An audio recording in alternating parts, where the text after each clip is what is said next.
To provide clarity on the global cyber outage, we are joined by Sibusiso Sishi, who is a cybersecurity analyst and director at IronSky South Africa. Sibusiso, thank you so much for your time. I mean, this started from the early hours of the morning. Depending on who you talk to, it still seems to be an ongoing issue. What do we understand about this CrowdStrike update? So it seems like CrowdStrike pushed a patch that basically affected the systems in a way that they didn't intend.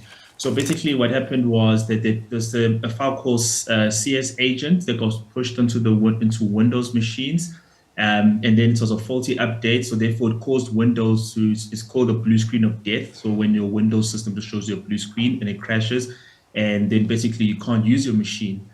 So basically that the update that the CrowdStrike, which is a EDR or AV-based company, pushed out to millions of machines around the world. And this is basically the outcome of this. I can imagine from your perspective and everything that you do, you've had to field all types of calls from clients in terms of how do they get the work done? Because I mean, you can imagine services as well as operations have been impacted. What has been your response? And I suppose, is there an end in sight for this thing? There is an end in sight, but unfortunately, I feel sorry for sysadmins and IT support boards. It's going to be an extremely long weekend for them, because the recommendation from CrowdStrike has been that you need to manually boot into the machine in safe mode and delete the csagent.sys file from the machine. But however, if you know how security works on most machines, is that you wouldn't allow normal users to have full access to be able to boot machines into safe mode.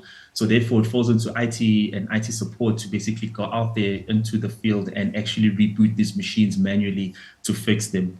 So it's going to be an extremely long weekend for them. Would this IT support be your own internal company IT support, or would this be the IT support coming from the service provider here? No, so to basically come up from your IT guys, the internal IT team. However, and for example, I'll make an example in South Africa, there's some organizations who have got thousands of computers scattered around the world. So basically they will need support from other service providers that may assist them in different regions. But this solely falls onto the organizations to resolve at the present moment. Because the problem with the issue is that once the machine is blue screened, as you say, there's really nothing much that the person could do remotely to push an update into that machine. So the machine needs to be booted into safe mode. So somebody needs to physically reset the machine, press F11, boot into safe mode to change all these files. It's quite interesting when you look at the widespread impact it's had. We're talking banks, media companies, emergency services, as well as flights. And it kind of takes you back to that Y2K scare where we all thought that, system connections globally would actually not be working at all. Is it too early to call this one the largest IT outage? Yeah, so it's a hard one because it is sort of falling onto that because of like how many cascading effects it's had on organizations. Basically, as each region sort of wakes up and goes into work, you started hearing more and more stories. So it started basically in Asia and it started working to Australia, and now it's coming to South Africa, Europe, and it's basically going up to America. So it is a very big one, but I don't know if I'll call it the biggest one yet, but it solely is right up there. As being one of the most deadly sort of like incidences that's happened in cybersecurity. I know you touched on getting IT support within your own company structures, but for individuals who are watching at home, is it just all about just being patient and watching it play out over the next weekend or so as systems get back on track? Yeah, so for users that are affected, I would recommend that they contact their internal IT teams as to how to resolve the issue, because the IT team may give them a set of instructions as to what to follow, to be able to basically delete these files. So yeah, it's going to solely fall on to contacting your IT team to assist you to resolve this issue. As an IT expert who's probably tracking the headlines as it relates to this particular story, what are you going to be paying attention to as we get a little bit more clarity, whether it's from CrowdStrike or from Microsoft?